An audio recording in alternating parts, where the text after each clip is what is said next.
your pathway to manifesting your dream life. Simply relax, let go, and allow Neville's powerful words to sink deeply into your subconscious mind as you sleep. There's nothing more you need to do.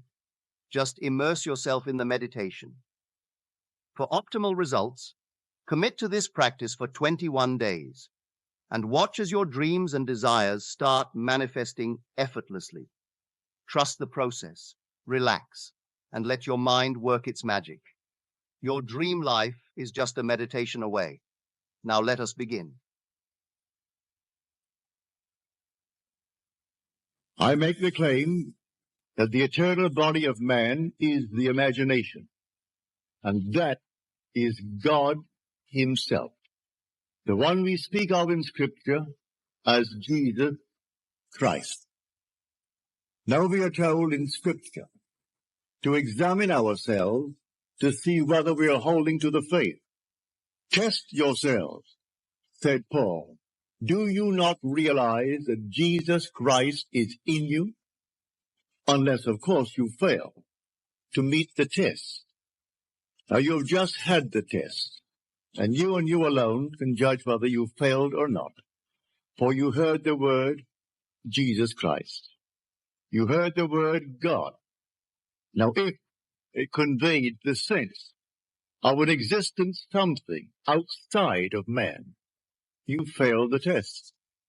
If when you hear the word God, or the word Jesus, or the word Christ, the word Lord, and the mind jumps to something outside of you, outside of man, you failed the test. Now we are told, by him all things were made, and without him was not anything made that was made. And that, I tell you, is your own wonderful human imagination. That what is now proved in the world was once only imagined. But this is the greatest of all secrets, the secret of imagining. Something that you and I and everyone in the world should strive to understand. For the secret of imagining is the greatest of all problems, to the solution of which everyone should aspire. For supreme power, supreme wisdom, supreme delight lies in the solution of this mystery. When you actually discover it, you discover God. You're finding the creative power of the universe. And when you find him, he is your own wonderful human imagination. We can only really scratch the surface of this mystery. One, imagination, it seems, will do little for our wish until we have imagined the wish fulfilled. As Shakespeare said, it hath been taught us from the primal state that that which is was wished until it were. So you and I want something, and we define our objective, how to realize it. If this power is within us, then we are the operant power. We do not seek anyone on the outside. It's simply within us. Well, how do I operate? If I could put it in this simple little frame, the subjective appropriation of the objective hope is the way to success. It's imagining as if it were true. What would the feeling be like if it were true? So I start from the feeling of the wish fulfilled. I must begin by feeling that I have already arrived. I have already achieved my goal. And catch the mood that would be mine if it were true. And then wear that mood. If I wear that mood as if it were true, I'll realize it in my world. A friend of mine who was here tonight, she thought that she had failed this past November in her visit to Pittsburgh. Friends of hers that she knew well, and they were a little bit down because of the seeming recession. One friend had worked for 27 years at Jones and Loughlin, one of the great big steel firms of our country. In the months of September and October, they let out 4,000 workers. He had to put in 3 years and 2 months to complete a 30-year service with the firm. After 30 years, he could retire at a very good, I would say, retirement fund. But he also had 6 more years to go for his Social Security. And they let out 4,000. And then it was rumored in the plant that they're going to close that plant. She reminded him of the use of imagination, which he had used with him successfully in her previous visit to Pittsburgh. But he laughed it off. Those things would have happened anyway. She reminded him of 6 distinct requests on his part that he thought he could not realize. Every one came to pass, as she reminded him. And then she took a vision of mine and explained it to him. She said, you know what I told you the last time? That Neville had a vision. Well, the Bible tells us that the depths of our own being speaks to us through the medium of dreams and vision. So here in this dream of mine, call it a dream if you will, it was just as real as this, I was taken in spirit into an enormous mansion. And here 3 generations were present, but one was invisible, and that was the grandfather. The father was explaining to his children the secret of his own father's success. So there was the grandfather now departed from the world, leaving behind him an enormous fortune for the benefit of his son and then his grandchildren.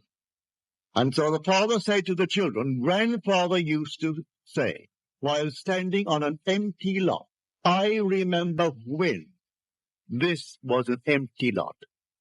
Then he would paint a word picture so vivid of what he intended to do with that empty lot, that it ceased to be an empty lot, and you saw the structure that he intended to build. But he acted as though it was already a completed act. He began with the feeling of having arrived at his ideal for that empty lot.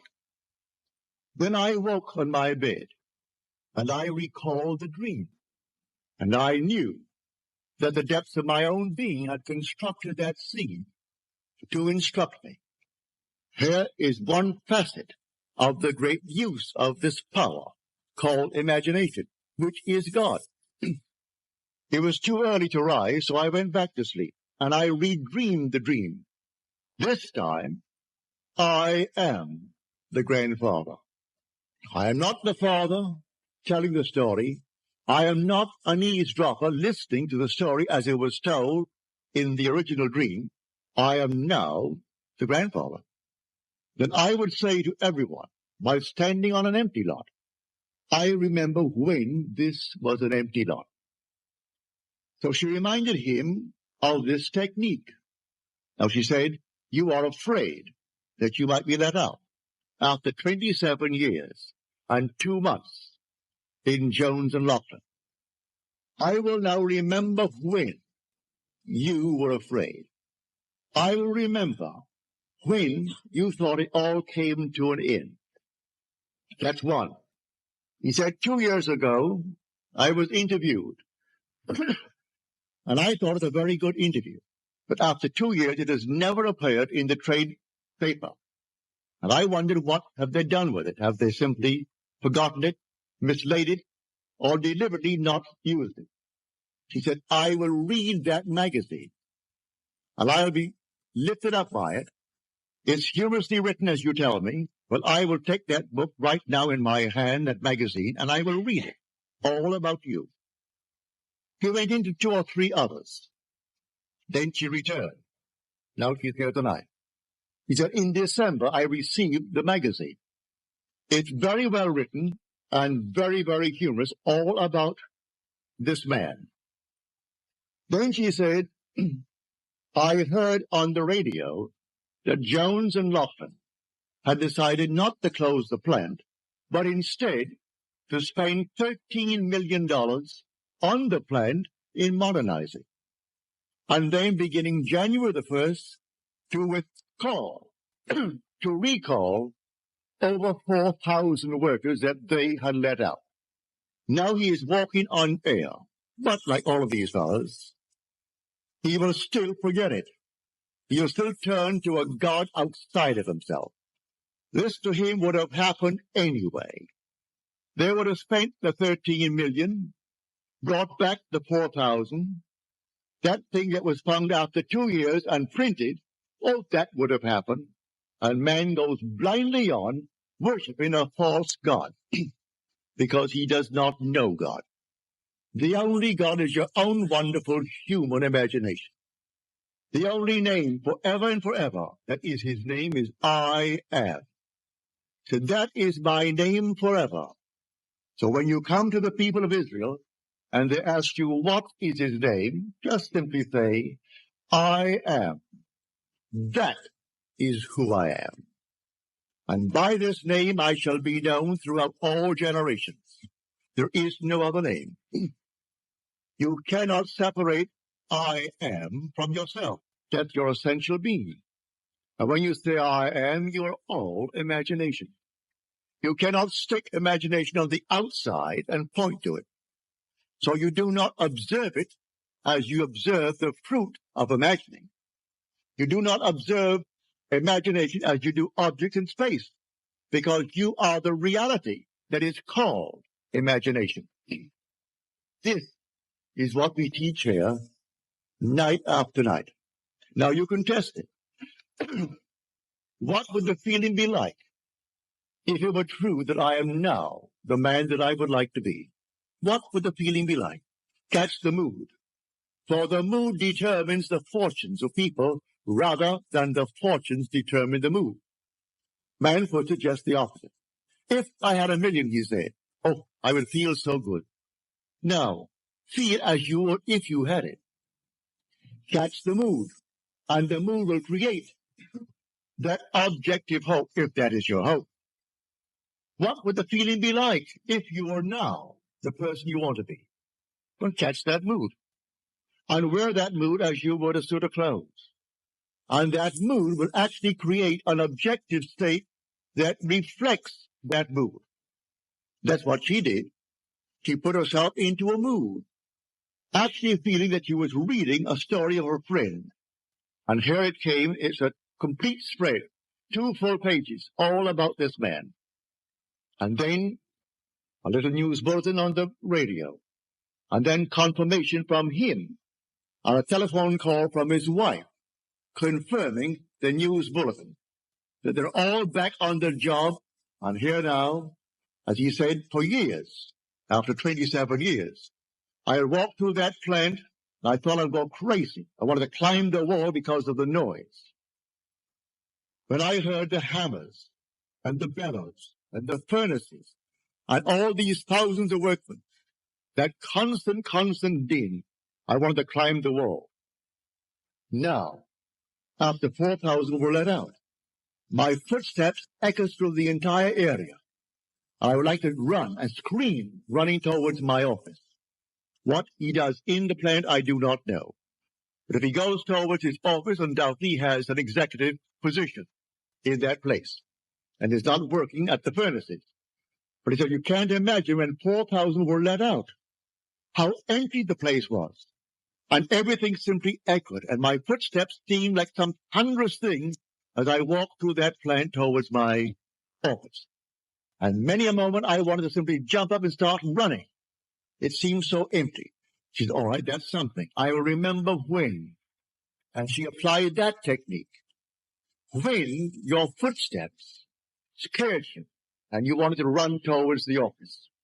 Now it's the clacker all over again. So I tell you, I know from my own experience that these moods, you catch a mood, I could tell from the mood that possessed me through the day that I would meet a certain character. And I met that character. It may be someone I knew or some total stranger, but I could tell from the very mood that possessed me. I'm drawing into my world an affinity with that mood. You can catch a mood and create the world that is in harmony with the mood. Anyone can do it. In fact, you're doing it morning, noon, and night anyway. So when you turn to some external God, you are turning to a false God. There is no external God. Examine yourselves, said Paul, to see whether you are holding to your faith. Test yourselves. Do you not realize that Jesus Christ is in you? Unless indeed you fail to meet the test. You just had the test. So if you think of something on the outside, when I use the word Jesus Christ, you have the wrong Jesus Christ. For we are told by him all things were made. And without him was not anything made that is made. Look into the room. All this was once only imagined. The suits you wear, the dresses you wear, the hats you wear. Everything here, the building, was once only conceived in the human imagination. And then executing. And if all things were made by him, well, then I must come down to find out who he is. Well, I can't go beyond my own imagination. I know exactly what I imagined. I see the results. So I go back. All things made by him, yes, good, bad, and indifferent. He waits on me just as quickly and just as indifferently when the will in me is evil as when it is good. Is that in Scripture? You'll find it in Scripture. Read it in the book of Deuteronomy. I kill. I make alive. I wound. I heal. And none can deliver out of my hand. I am the Lord. Read it. Read that in the 32nd chapter of the book of Deuteronomy. There is no other God. I am the Lord your God, and besides me there is no other God. I am is that God. As we are told in the 46th Psalm, be still and know that I am God. A man will not believe it, and yet he has evidence morning, noon, and night that his own wonderful creative power, which is his own wonderful human imagination, is producing the phenomena of life. He sees it all around him, but he shuns it away. It's easier for him to genuflect before some little thing made by the human hand. So he put him on the wall and crossed himself for luck. I think, oh, that's it. That's good. Now I've done my duty today. So he goes to church and he sings the hymns with all the others. And if he I've done my duty and give generously to the church, perfectly all right. If you get any pleasure out of it, do it. But that's not serving the true God. If you want a social gathering, certainly go to church. Go to the coffee breaks following the service and ask 1% of those who come out of service, what was the text today? And he will look at you with some vacant look. What? What was the text? What did he say? What was the theme of his subject today? They don't know. But it's a place to go on certain days of the year, especially on Christmas, on Easter, and days of that nature. Others make it a point to go once a week. They think they're doing God a favor. You're walking with God morning, noon, and night. You take him to bed because your essential being is God, and there is no other God. Were he not within you, you couldn't even breathe. Your breath is God. Every child born of woman is God incarnate. If man only knew that, there could be no war in the world. Killing man is killing God. For every child born of woman is the incarnation of God. Whether you be black, yellow, pink, white, or any other color, there is no other being in this world but God. So the incarnation takes place every time a little child is born and it breathes, and you spank it to get it to cry. That moment was the incarnation of God. How can you kill him? How can you hurt him? Just teach him and show him what power is latent within him. For the whole vast world aches for the awakening of the imagination in man. And the story as told us in Scripture is a true story, but not as it's told. The day will come you'll actually find yourself reenacting the entire drama as told us in the Gospel. And you will know it in the first person singular present tense experience. And then you'll know who he is.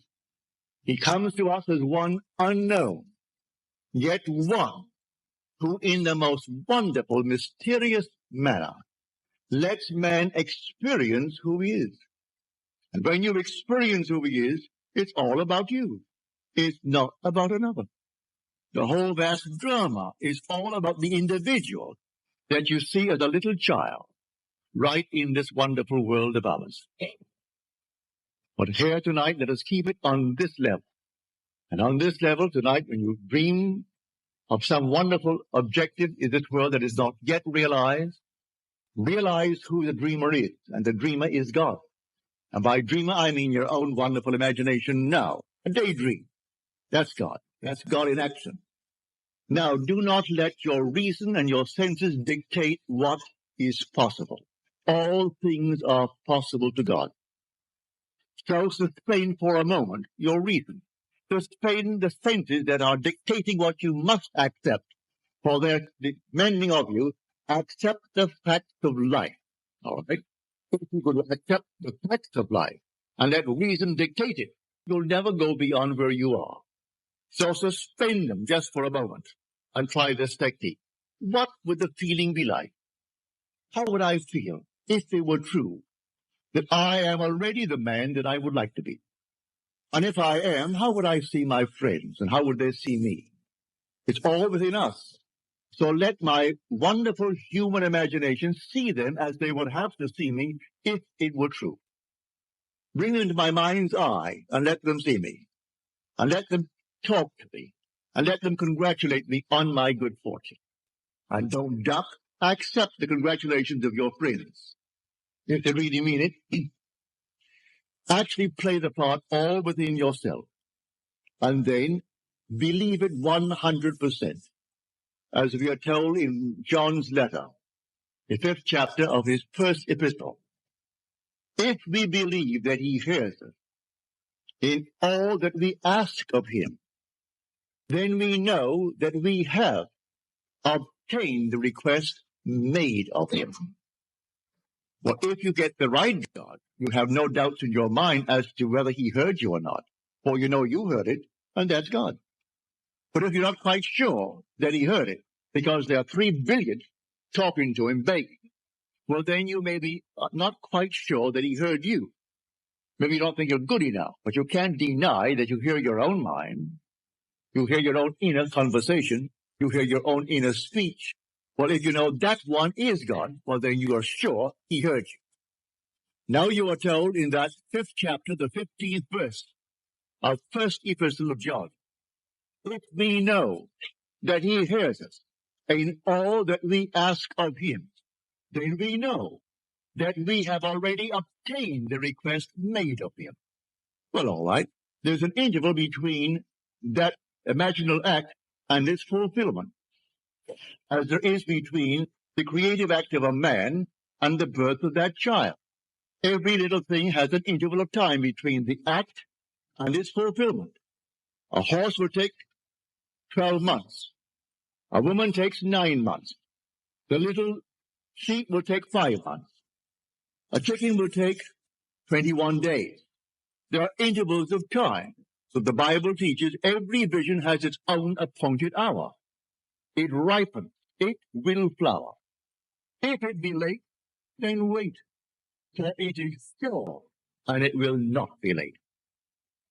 Different intervals of time.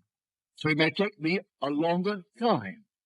In this case of this man, 2 months to bring back 4,000 who were unemployed. To put his mind at rest that he doesn't have now to feel that he's going to be fired. He can put in now the extra time. Only a little while, 3 years and 2 months will complete his 30 years with Jones and Lockwood. And then what's a man of his age? 6 more years and then Social Security. So he'll have both. If it happened now, he wouldn't have it. He would be cut on Social Security and he would be let out without a good retirement fund. So she goes back and she reminds him that it happened before. He couldn't afford the roof for the house. And she said, I will see the roof on the house. I remember when it needed a roof. And so she simply she told him, I recall telling you, I remember when he needed it. Well, soon after, something happened in his work. He got the money and the roof is on. The wife wanted an organ, couldn't afford the organ. All right, she said, I remember when you didn't have one. She has the organ. And she took one after the other. Of all these things, he's still, with all the evidence in the world, he is still working on some outside God. He thinks he's doing the wrong thing. He feels that if perchance that man is simply a devil incarnate, and he's taken me from my real God, which means something external to himself that he fashions out of his own mind and fashions with his hand, because all these little nonsenses that we buy and stick them up as holy objects. First of all, no artist really ever designed them. It's an offense to speak of an artist when you see these horrible monstrosities that we buy and stick around the place and call them religious objects. So, find who he is. He is the living God. He is no dead God. You want to read the 115th Psalm about the kind of gods that men worship. The whole psalm is devoted to the false God that the whole vast world worships. He has eyes, but he sees not. Ears, and he hears not. Feet, and he walks not. Hands, and he touches not. Just a dead thing made by human hands, when the living God is within man, as his own wonderful human imagination. So I tell you that all that you behold, though it appears without, it is within, in your own wonderful human imagination, of which this world of mortality is but a shadow. All things exist in the human imagination. And everything you see as an objective reality was produced by imagining. Think of one thing, just think of one thing that would simply deny it. You can't think of one thing. So you go to the moon. You first had to imagine. Had to imagine everything concerning the machine that took you to the moon. Everything in the world first had to be imagined and then executed.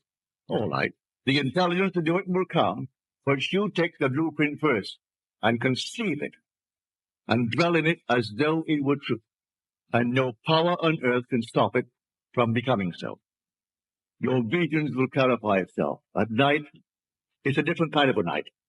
Your days are different. You see people different. You can't walk by any man and not see him God incarnate.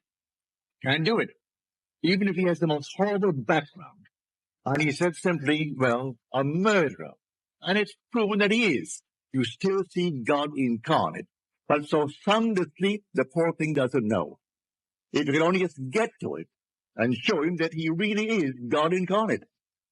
And the one he thought he killed, he's been restored to life. Not to the senses of man, but he is restored in a world just like this, terrestrial just like this.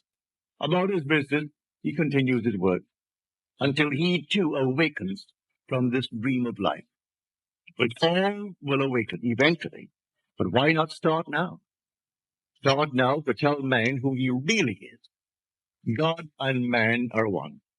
Man is all dead. The eternal body of man is the imagination, and that is God himself. Nothing but God in the universe. All God. And eventually, you and I will awake. Because God is one, not two, you and I are one. Without loss of identity, that's one of the strangest mysteries in the world. Without loss of identity, we are one. I know that from my own personal experience. We are one. And yet, I am individualized. And you are individualized. And we tend forever and forever toward ever greater and greater individualization. And yet, we are one. And I will bring that out to the best viability as we proceed with these series of lectures. You will hear it. But tonight, if you're here for the first time and you want something practical, you apply what I've told you. First, have an objective. You must have an objective. You can't say, well, I don't know what I want. Well, all right. Come back the next time. Ask yourself, what would I like of life? Don't be ashamed to name it. What would I like of life? Well, then, try to get some objective. Now, prayer, as far as I'm concerned, is nothing more than the subjective appropriation of the objective hope. That is the way to success. I appropriate it subjectively. How do I appropriate a state subjectively? Well, suppose now, this very moment, I wanted a ball, an ordinary baseball. But there isn't a baseball in the room, all right? But I want one. I would actually assume that I am holding a baseball in my hand until I can feel it. You think you can't feel it? Well, now try it. Try to feel what it would be like if you held a baseball. Now, to prove that you have held it, see what it feels like, the difference now, a tennis ball. See any difference? All right, a golf ball. See any difference? A piece of silk. You feel any difference? If you can distinguish between these many objects, though they are subjective, then there must exist somewhere.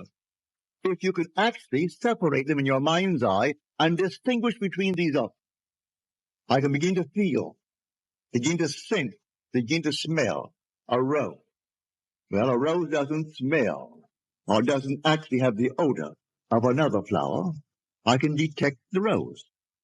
Now, a lily, an Easter lily, I can detect that. But what does it do? Well, I'm going to get them. Someone will think of Neville and send him a flower. And it's going to be the flower that I'm going to actually feel and touch and smell. It works that way. Money has an odor. It's unlike any odor in the world.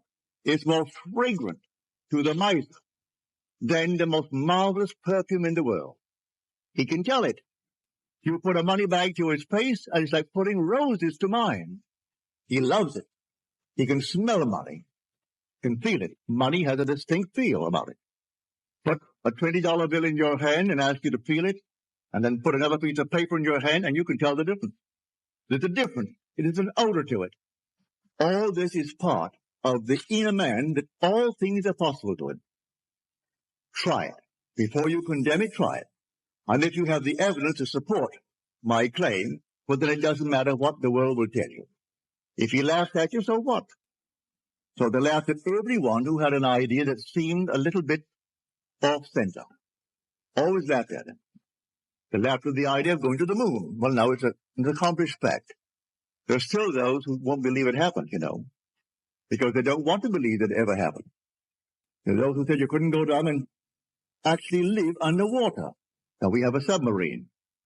There are still those who won't believe it. You can present them with all the facts in the world, and they won't believe it. So I tell you, you try it first. And if it proves itself in performance, it doesn't really matter what the whole vast world thinks. Go about your father's business, which is yourself, and then live a full and wonderful life in this world of Caesar. And the day will come you will actually depart this world. I mean this age. Because those who are departing it now, unless they are awakened, they'll still find themselves in a world just like this. But those who have awakened, who have experienced the second birth, the birth from above, find themselves in an entirely different age, where they're all imagination, and they are perfect. And wherever they go, everything is perfect. You don't have to raise a finger to make anything perfect, because they're perfect. All things must conform to them, for they're perfect. That's heaven. So heaven is not an area, it's not a realm, it's a body. And when that body is awakened within you, which is the wonderful human imagination completely awake, then wherever you go clothed in that body that is completely awake, everything is perfect. If you found yourself in a forest of dead trees that all burst into foliage, in the desert it would all bloom like the rose, because you are there. No blind man, deaf man, no handicapped man could stand in your presence. He would be instantly transformed into a perfect man because you are perfect. That's heaven. It's harmony. So it's not a place where you're going to go, pearly streets and all that nonsense. No. It's just simply you in a world that is perfect because you are perfect. And the day will come, you will awaken that body, for it is in you now. That body is in you, but it's sound asleep. And one day you will experience the resurrection. And you'll know the mystery of the resurrection. When you rise, and you rise within yourself. For the grave in which Christ is buried, as the Lord is buried, is your own skull. That's where he's buried. And in that tomb where he is buried, one day he will awake, and he will come out of that tomb. And it's you who comes out of the tomb, and you'll know who you are. He is buried in every child in the world, this universal being, and yet one. Millions of us, and yet only one Lord. And that one Lord, in his fullness, is buried in you, individually. And when you awaken, you are he. So tonight, take a goal. Make it a lovely goal, either for yourself or for another. For any time that you exercise your imagination lovingly on behalf of another, you're mediating God to that other. So, bring a friend before your mind's eye. Represent him to yourself as the man or the woman that you would like them to be. And don't tell them, ask for no praise, just assume that they're talking to you and telling you the most marvelous news about themselves. And you congratulate them on that good news. And go your own way. Believe in the reality of that imaginal act. It may happen tomorrow. It may happen the day after, or a week later, or a month later. It has its own appointed hour, and it is ripening and it's going to flower. So don't be concerned. Leave it alone. And it will come to pass. So this is what I mean by feeling is the secret. I catch the mood, the feeling that would be mine if I were what I want to be. I don't have to touch something. I can if I want to. But it's the mood I'm speaking of. What would the feeling be like if she were well? If she were this? And then you catch it just as though it is true. You always go to the end, and the end is where you begin. You're always imagining ahead of our evidence. So go to the end and feel the end. And then, well, in that end, even though reason denies it and your senses deny it, you turn your back upon the doubters. That is your senses and what reason dictates. That's the hell or the devil or Satan in the world.